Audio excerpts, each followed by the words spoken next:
Voilà, elle est écrivaine, entrepreneur. On l'appelle Francine Womonda. Parlons de vous actuellement. Oui, c'est vrai, écrivaine. Mais qu'est-ce que tu fais dans la vie? Je travaille en tant qu'assistante d'établissement, c'est-à-dire je suis assistante dans un endroit où il y a plusieurs agences et je m'occupe un peu de tout, je suis correspondante ressources humaines aussi. Donc voilà, je m'occupe de l'accueil des nouveaux, la commande, enfin tout pour le bon fonctionnement de l'établissement. Ouais. S'il y a des commandes à faire, c'est Francine qui s'en occupe. Voilà.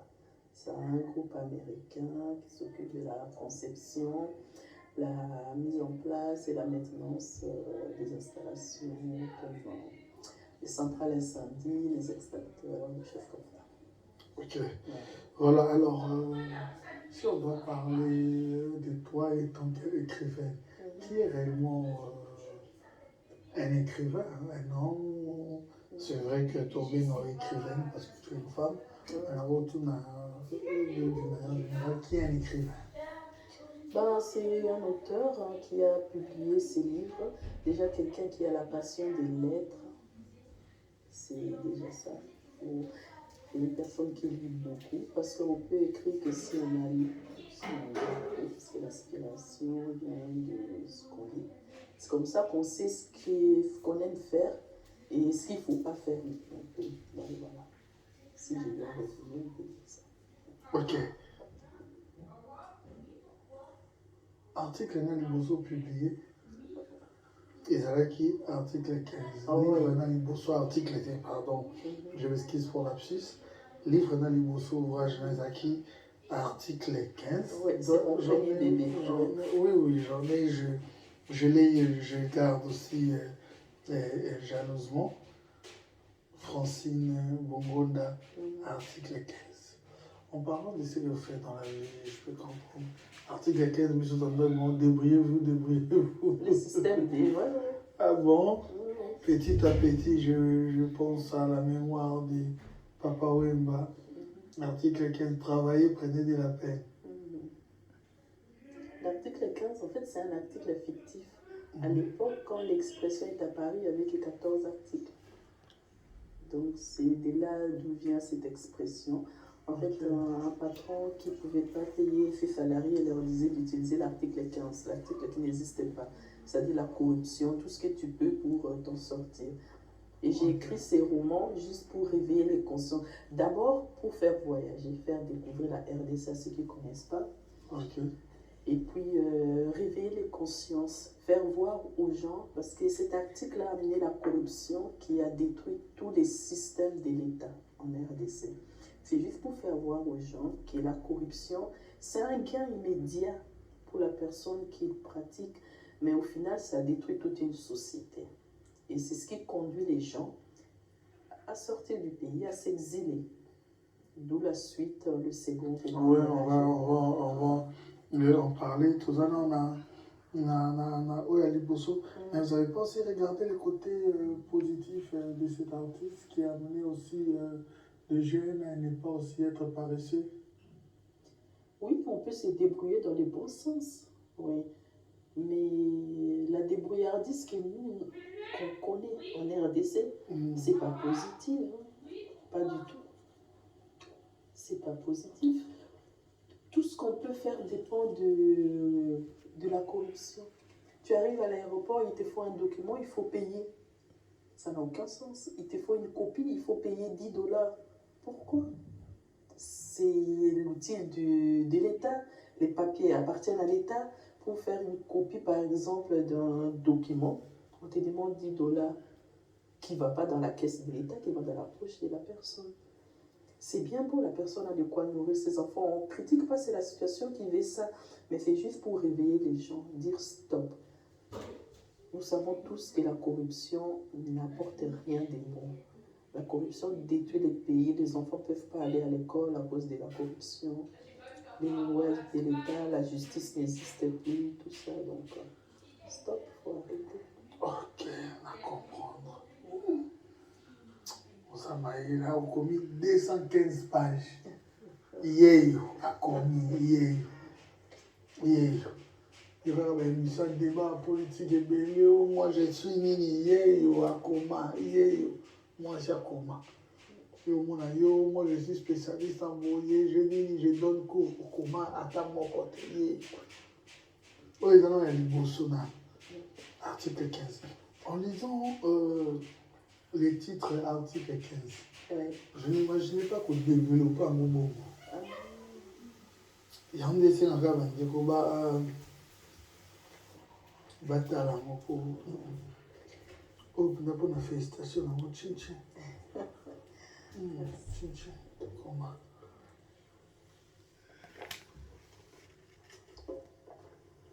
En fait, dans ces livres-là, je me suis posé la question de savoir. Nous avons vu que ce qui est article 15, c'est côté Namboka, but Saramboka.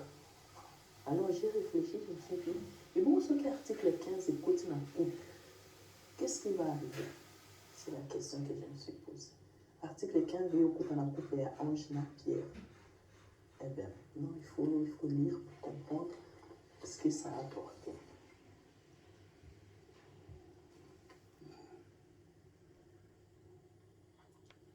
Article fictif de la Constitution de la République démocratique du Congo. Agent déclencheur de toutes les dérives. C'est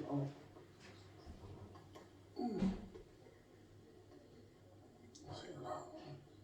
Monsieur Komia Bompaka.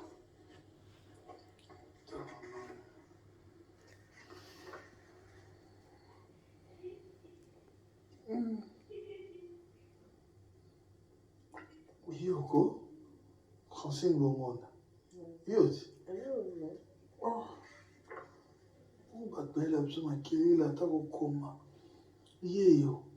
elle est belle, elle travaille aussi. Elle a aussi une famille. Je parle tant. Il y a une famille, na tabana, na kokoma. Je me sala temps, 12h, 13h. Je parle tant. Pourquoi? C'est qui Clément? C'est mon aîné, Thierry. Ce sont les 5 doigts de la main. Tes enfants? Oui. Ok. Vous êtes le moteur de mon existence, l'essence même de ma vie, la trace de mon passage sur terre, que chacun de vous découvre dans ce livre les trésors qui lui est destiné. Waouh! Tu as offert comme héritage à tes enfants? Oui, c'est leur héritage. Ça parle de leur origine. Ils viennent tous de la RDC. Ils sont nés en France, certes, mais le sang qui coule dans leurs veines, c'est le sang congolais. Donc, ils doivent être au courant de ce qui se passe dans leur pays et tout. Surtout, j'insiste, chez mes enfants, je leur dis, vous avez la chance de naître ici, d'avoir tous les 3, mais il ne faut pas oublier que les enfants qui naissent aussi en Bandaka ont les mêmes droits que vous. Seulement, ils n'ont pas eu la chance de naître du bon côté. Mais ils doivent avoir les mêmes droits que vous. Donc c'est pour ça que je leur ai dédié le roman aussi. Je leur dédie tout ce que j'ai fait en fait. Article 15. Ouais. Il faut signaler, il faut signer notre article na souvenir, on signer, on signer, lingala tobakisa français, on signer pour la communication, pour lingala on signer, dédicace pour signer, on signer les ngai, les trois lingala, on signer les ngai. Yami balé yango oyo. Mirage et l'heure. Okomi mon côté. Ah. On est autour de ma micro-lotte. Ouais, c'est ça, exactement. Je vais chercher tout le matériel nécessaire. Francine Bongonda. Mirage et l'air.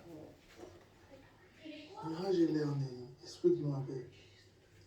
Ça parle un peu de l'immigration, c'est vraiment. Ça nous raconte en fait que quand l'article 15 prend possession d'un pays, les gens sont obligés de se débrouiller comme ils peuvent et ceux qui n'y arrivent pas essayent de sortir. Donc c'est la cause une des causes de l'exil, c'est l'article 15. Et là, il y a ces deux amis qui ont réussi à quitter l'Afrique et à entrer illégalement en Europe. Donc ce roman traite un peu du sujet de l'immigration, mais c'est basé sur des récits réels. J'ai tendance à dire que tout est vrai dedans, sauf les parties qui sont fausses. Donc voilà. C'est-à-dire quoi? C'est-à-dire la plupart des récits, enfin la plupart de ce qui est raconté là, c'est la vérité. C'est romancé bien sûr, mais c'est la vérité. Ça fait la différence. Ces romans essayent de nous expliquer que l'immigré n'est pas le fautif. Ouais. Il a beaucoup été indexé, mais il faut réfléchir et comprendre que lui, il quitte son pays, pas de plein gré en fait. Ils sont obligés de quitter leur pays. Il y a quelque chose qui les pousse à sortir du pays. Donc voilà. Ça fait aussi la différence entre l'immigration choisie et l'immigration subie. Bien sûr, il y a des gens qui quittent volontairement leur pays pour des raisons peut-être économiques, parce qu'il n'y a pas que des exilés politiques. Voilà. Mais dans tout ça, même ceux qui viennent de leur propre gré, c'est parce qu'il y a quelque chose qui les a poussés à quitter le pays. Voilà. Donc ça raconte les parcours de deux amis. Dans deux ans, vous commencez c'est là. Ah ouais, c'est sur 157 pages.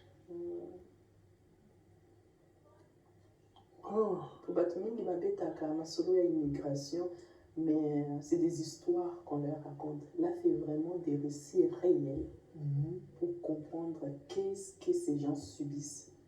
Voilà. Pour en arriver là. Et Ensuite, on comprend bien donc article 15, suite c'est article 15. Voilà, exactement. C'est les personnages qui étaient dans l'article 15. Bah, on va réussir à s'en sortir en débat béni. On va faire retrouver la mirage et l'heure.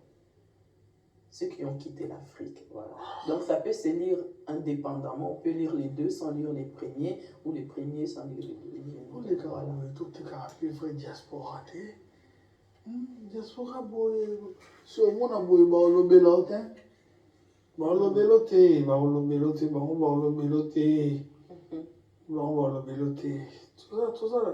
tout ça, na ba basi ya longoni ya ba mama na biso. Ah, ça na bomisa na tanga po misu, boule poussani. Pour s'en sortir de la vie, faut-il nécessairement sortir de son pays? Question. La question se pose, oui. Parce que les gens qui sont en RDC, par exemple, ils se disent qu'ils n'ont pas d'autre solution que quitter le pays pour s'en sortir. Mais est-ce que pour s'en sortir de la vie, il faut vraiment quitter, obligatoirement passer par là? Maintenant, je ne peux pas répondre à la question. C'est aux gens d'y réfléchir en lisant les romans et de trouver la réponse qui est dedans, bien sûr. La réponse sont les arts. Les années, voilà.